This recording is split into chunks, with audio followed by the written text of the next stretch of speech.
তবে কি ওদের সম্পর্ক আর শুধু বন্ধুত্বে আটকে নেই?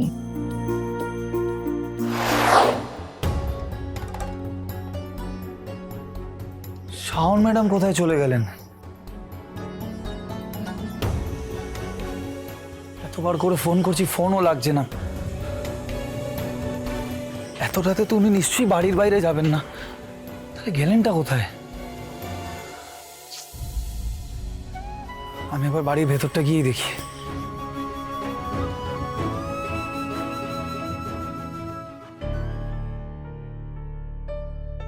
কি চাই?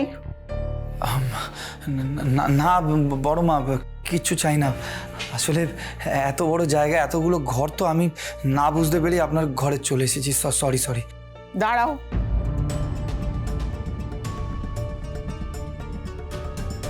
কাউকে খুঁজছো তুমি?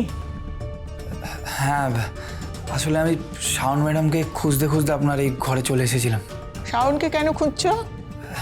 বড় মা, আসলে আমার কিছু দরকারি কথা ওনাকে বলার ছিল।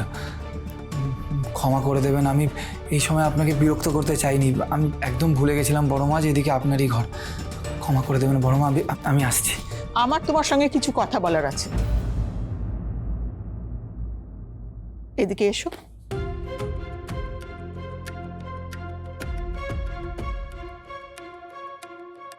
শুভজিৎ, তুমি তো বীরেন্দ্রর সঙ্গে কাজ করো, ওর বাড়িতে হয়তো রোজই যাতায়াত করো। তাহলে একটা কথা সত্যি করে বলো তো, শাওন ওখানে ভালো আছে তো? বড় মা হঠাৎ আমাকে এসব জিজ্ঞেস করছেন কেন? শাওন ম্যাডাম যে বললেন ওনার সাথে বড় মা ভালোভাবে কথা বলেননি, তাহলে এইভাবে আমাকে এই প্রশ্ন করা। আমার প্রশ্নের উত্তর দাও, শাওন ভালো আছে তো? হ্যাঁ বড় মা, শাওন ম্যাডাম সত্যি খুব ভালো আছেন।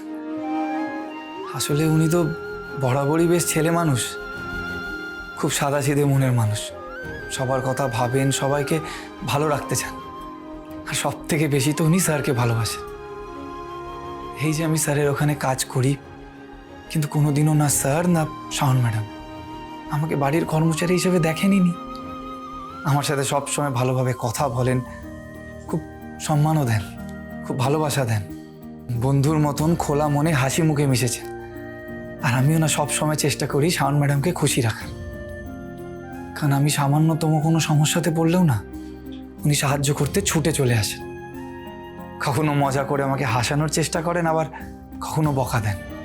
ওনার হাসিটা না খুব ছোঁয়াচে বড় মা, তাই ওনার সামনে কেউ বেশিক্ষণ মন খারাপ করে থাকতেই পারে না। আমার একটা প্রশ্নে শাওনের এত সুনাম করছে শুভ। তখন আমি শুভর প্রশংসা করেছিলাম বলে শাওনও কত খুশি হয়েছিল। তবে কি ওদের সম্পর্ক আর শুধু বন্ধুত্বে আটকে নেই? কিন্তু সেটা বোধহয় দুজনের কেউই এখনো বুঝতে পারেনি।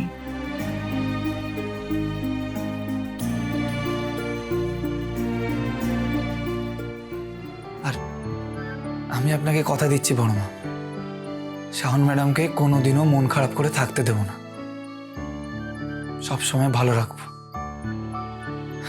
আপনি চিন্তা করবেন না।